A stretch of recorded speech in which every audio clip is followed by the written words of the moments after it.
Osmania university వద్ద ఉద్రిక్తత నెలకొంది. పీజీ కాలేజీ విద్యార్థినులు ధర్నా చేశారు.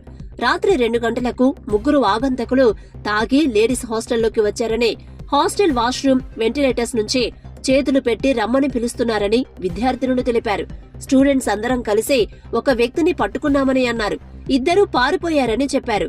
గత వారం రోజులుగా ఇలాగే జరుగుతుందని, కాలేజీ చుట్టూ గంజాయి బ్యాచ్ పెరిగిపోయిందని తెలిపారు. 250 మంది విద్యార్థినులు ఉండే హాస్టల్ కి కేవలం ఒకరే సెక్యూరిటీ గార్డు ఉన్నారని విద్యార్థినులు తెలిపారు. వీసీ వచ్చి తమకు పూర్తి భద్రత కల్పించాలని హామీ ఇవ్వాలని డిమాండ్ చేశారు. ధర్నా దగ్గరికి పోలీసులు చేరుకుని వారికి నచ్చజెప్పే ప్రయత్నం చేశారు. ధర్నా వద్దకు వచ్చిన ఓయూ రిజిస్ట్రార్ విద్యార్థినులను ధర్నా విరమించమని కోరారు.